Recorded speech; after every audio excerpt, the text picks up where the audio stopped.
बड़ी अंगूरी जैसे चिकन तंदूरी मुझे नोच नोच के खा लो पी लो मैं हूँ कस्तूरी पी लूंगा मैं पी लूंगा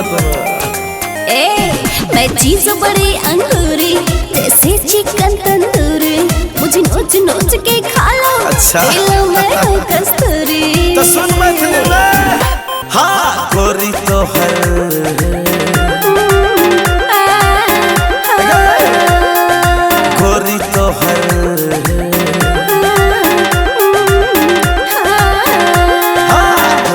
तोहर डोरी चो कुप गहीर हाँ कुप गहीर बेबी कुप गहीर रूप रस भरी जिलेबी शरीर हाँ जिलेबी शरीर छौ जिलेबी शरीर महुआ जवन रस पान करा दे महुआ जवन रस पान करा दे एक चुरू हमरो एक चुरू करो एक चुरू हमरा मेहमान करा दे प्यार बरसा का स्नान करा दे एक चुरू हमरा मेहमान करा दे प्यार बरसा का स्नान करा दे।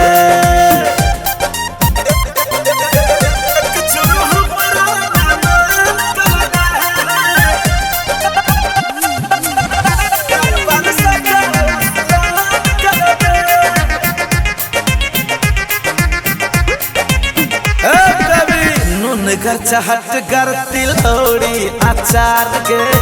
कमर हिला कर एक बेर बुनियों ताछार के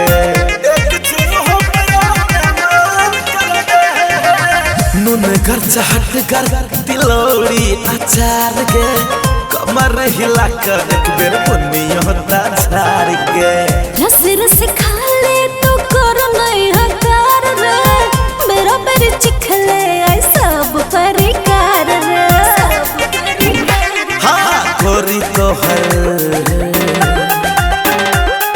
गोरी तो गे गोरी तो हर देखनाई दारू के नशा हाँ दारू के नशा छो दारू के नशा चाइल नन भेज तो हर बोल बतासा के बोल बतासा छोगे बोल बतासा जल दिखिया का तू जवान करा दे जल दिखिया का तू जवान करा दे एक चुरू हमरो एक चुरू हमरो मेहमान करा दे प्यार बरसा का स्नान करा दे एक चुरू हमरो मेहमान करा दे प्यार बरसा का स्नान करा दे।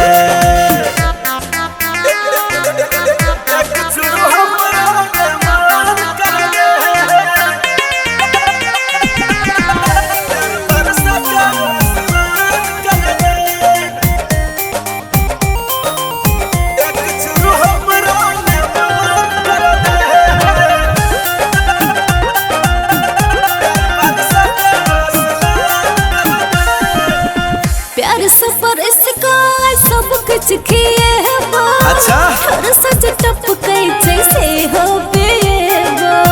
पी लेबोगे पी लेबो हाय प्यार सफर इसका सब कुछ किए हो हर सच टप कई जैसे हो पिएगो नहता जे दिल ही तभी नो करा दे बड़का खियल ही आए हमरो खिया दे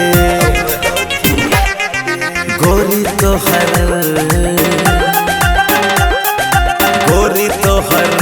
गे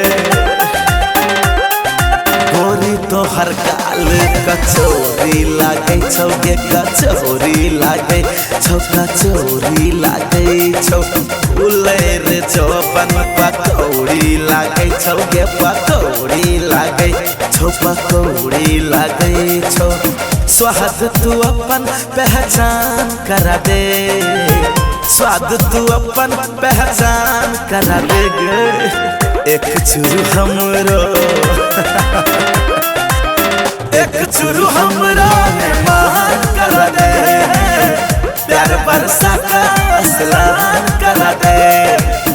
एक चुरू हमरा मेहमान करा दे प्यार बरसा का असलान करा दे